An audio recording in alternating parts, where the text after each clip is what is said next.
Good day, ladies and gentlemen. Welcome back to Seize the Speed for another video, and today to the right side of me we have a very exciting one. This is a 2025 Dodge Charger Daytona Scat Pack. Let's get into it. The new Dodge Charger. Very different, drastically different than the previous generation, of course. It's wider, longer, and it's meaner than ever, and it is now a full EV, at least in the Daytona Scat Pack trim that we have over here. Let's go ahead and do a walk around and take a look at all the design elements that make this Charger a Charger. So starting in the front end, and it's a very clean and mean design. You can see this light bar that starts from one end and spans the entire front end. We have the Fratzonic logo right in the middle that was brought back to life for this generation of the Charger. And we have what they call an R-wing right here that allows for this mean white muscle car look, but also cheats your aerodynamics, so you get a best of both worlds out of this thing. This is modeled after the 1968 Dodge Charger, and it does a pretty good look of bringing back that retro muscle vibe. Let's go ahead and take a look at the side profile of this behemoth. This car is wider than the Charger wide body without having stuck on fenders, so that should give you an idea of how massive this thing really is, and it definitely makes a statement. You can take a look at these performance brake rotors. They're huge, and they definitely stop this thing. Walking towards this rake in the windshield, it's pretty aggressive and it looks pretty nice. I think the span from the front to the rear of this side glass is probably bigger than certain sedans. This car is truly enormous. I mean, look at the size of this door. This is my hand for comparison next to the charging cap. No longer a gas cap. It's a weird feeling.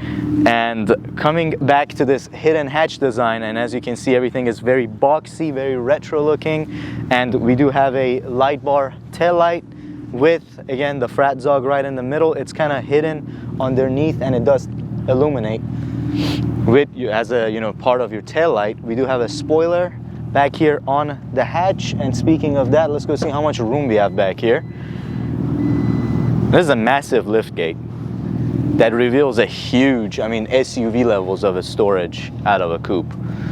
And of course, your back seats are 60-40 split foldable, so that'll provide lots and lots of room for carrying some items you might need a truck for. So, and while we're in the rear end of the all-new Dodge Charger, we need to talk about something, guys. This is an EV that makes noise. This is an EV that emulates engine noises through a Fratzonic chambered exhaust, is what they call it. And if you look down here right below where it says Daytona, you can see it says Fratzonic, and we have two speakers that go through chambers that make this noise, and it also kind of rumbles the ground and the car around it to make it really feel like it is a drag car almost, especially in drag mode and track mode. Let's go ahead and take a listen. So this is its idle in its normal mode.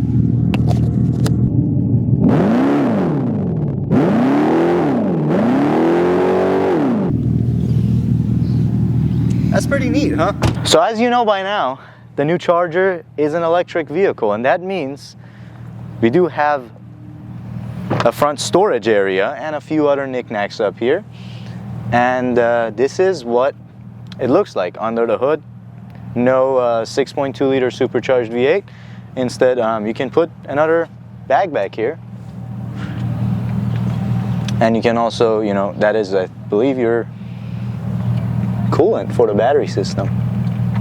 So you can top that off, windshield washer fluid right there. Other than that, let's go ahead and take a look at the interior. Trust me, it's very different. All right, let's go ahead and hop into the interior of the all-new Dodge Charger. And yes, this is a two-door, but it's called the Charger. The Challenger is no longer with us. We are going to have a two-door and a four-door Dodge Charger. That will be the replacement. For now, they are going to be EV models only, but we know that there is going to be a ICE version with the Hurricane engine, and maybe even rumors of a V8 coming soon. please keep tweeting and leaving your thoughts out on social media about wanting a Hemi, because they might do it. But the interior of this thing, and it's where a lot of things changed. Not that the previous generation Charger and Challenger didn't have a pretty nice interior. I did like the retro muscle feel of those cars, but this keeps that and then some. I mean, we have some gorgeous ambient lighting in this car, and I mean, we have some purple right now illuminating this textured piece on the door. We have leather covering the door entirely almost. We have memory seats in this particular model. I'm gonna roll up that window because the wind noise is getting crazy. This little slot pretty much goes all the way through the dash and wraps around the vehicle all the way into the passenger door. You have a little Daytona emblem over there on the dash, reminiscing of the Dodges of the past. We have a pretty nice infotainment screen down here. It's more of a evolutionary take on the previous infotainment setups on the Dodge Stellantis products, but it works really well. It actually does help you a lot because this is an EV, and you do need a lot more information about this car, like your charge level and all that stuff. You can control your attitude modes and things like that this car does. Coming down to the center stack, here are your vents, pretty hidden, pretty nice over there. We have a wireless charging pad, 2 USB-Cs, and over here you have your key lane assist traction control. You can turn that off in an EV. When was the last time you saw that in an EV?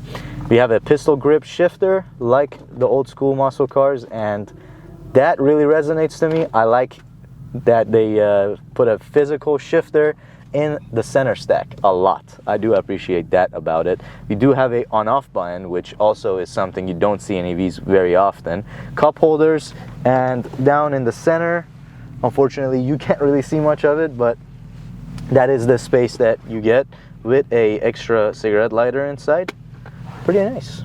So the gauge cluster is actually placed strategically kind of further back compared to your infotainment screen, and I really like this setup compared to the cars nowadays that have this one-piece wraparound infotainment into your gauge cluster. This keeps your eyes on the road, especially in a performance car. This is my preferred setup for infotainment and gauge cluster. I like this steering wheel. It's a little controversial. It reminds me of the new C8 Corvette's flat top and bottom steering wheel, but it gets the job done. It's not offensive at all. These corners are almost feeling round, so nothing to throw off your usual driving habits. We do have paddle shifters, but they are not here to shift gears. They're here to control your regen braking. And aside that, the steering wheel is a pretty good aesthetic. I like the looks of it. The gauge cluster is pretty configurable, and you do also have lots and lots of drive modes in this car. You do have it on a lap timer right now. We are not on a track. I wish we were. You can do your sport mode, track mode, and this is the animation you get, and the entire gauge cluster shifts to information you want to see. And we also have a drag mode in here, which also changes to that Fratzonic logo right in the center of it. Pretty sweet. And you can also customize and mix and match some of these modes to your liking. Pretty sweet. So on the right side of the steering wheel, you have a power shot button, which is pretty much something you press when you want to pass, when you want a little extra power out of this thing, and it'll give you extra 40 horsepower for right around 10 seconds. All right, driving the all-new 2025 Dodge Charger Daytona Scat Pack. Stage 2. Stage 2. Handful of a name, but it's a handful of a car. It is. It's a pretty big car.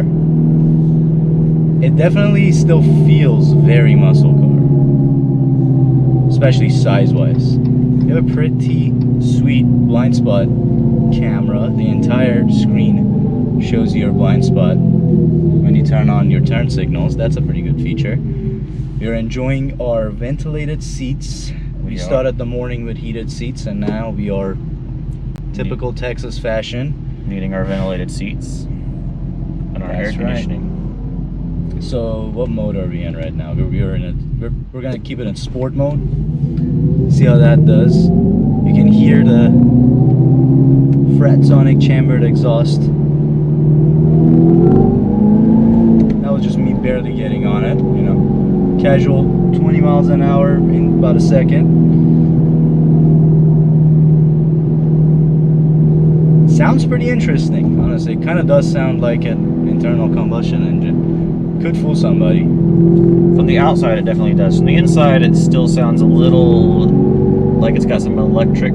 It's just odd that there's no shifting going on. So, but it is also always in the power band, so Yes. it kind of makes sense. Let's see, so you can feel the regen for sure when you let go, and we can increase it a little, or does that decrease it? There we go.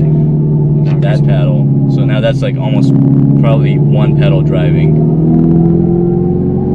Yeah, pretty much. So I don't need to really use my brakes. There's always power. There's always power. There's no need to build boost. There's no need to wait for anything to spool up. You just put your foot down and go.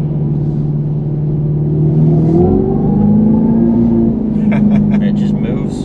It just moves. And for such a heavy car, it moves. really moves. So we have now engaged track mode, which makes it louder. A lot louder. It is, yeah, it sounds like something with a proper exhaust system on it. Yeah. Not too loud, doesn't get annoying necessarily. It's there to remind you that it's ready to unleash hell. Ready? Yep. Yeah. It definitely eases into it. I feel like there is a little bit of delay built in. Was that floored? That was floored. It's not that much heavier than the previous generation of the ICE models. So track mode automatically turned on my full regen. What was that? Almost looks like a turbo flutter. That's interesting. I know, that was interesting.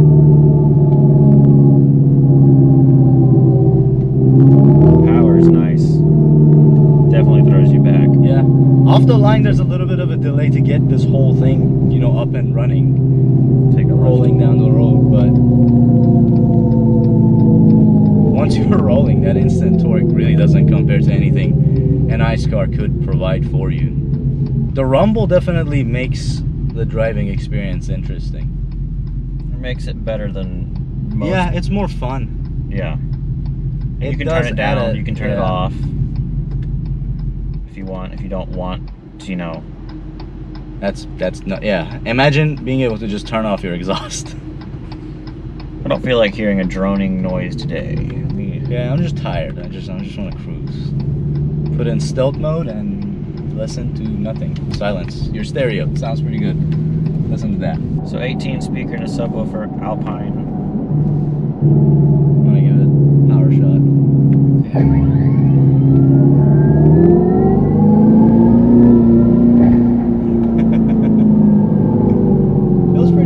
The brakes are pretty good, and it needs it. I like that they incorporated some gas, ICE car features, because you know EVs. There needs to be a learning curve. You can't just jump. You can't expect the consumer to just jump in an EV and take away everything they've been used to their whole life. Once you get used to using regen brakes, it's pretty nifty until you hop back in an ICE car and almost hit somebody. What do you think, man? I don't know, it's been 5 feet.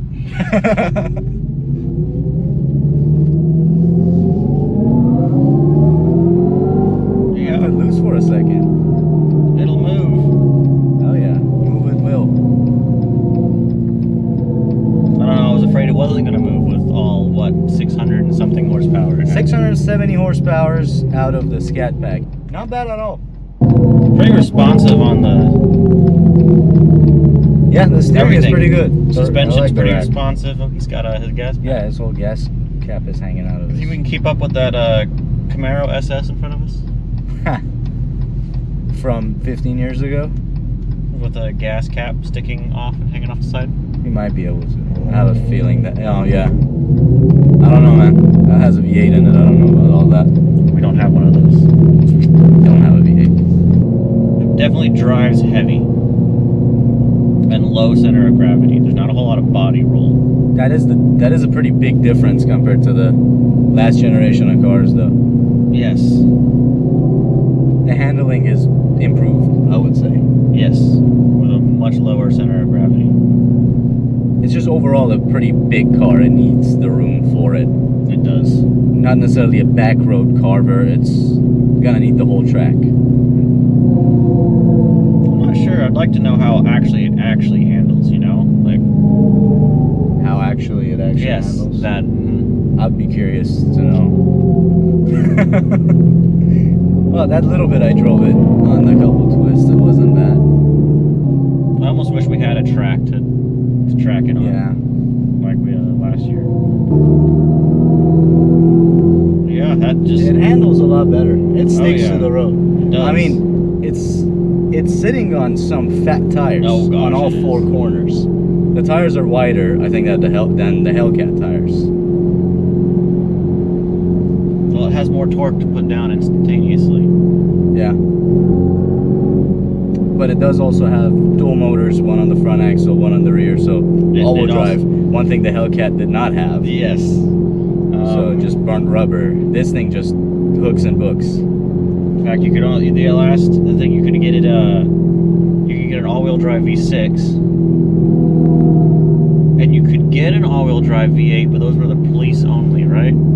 I believe so. Yeah. You had to go get a police one if you wanted an all-wheel drive V8, which was cool, but you'd have to go buy a used car. Speaking of, this thing would look pretty sweet as a police car.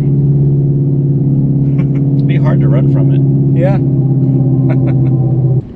I definitely I enjoy the car noises, but I like not losing my hearing.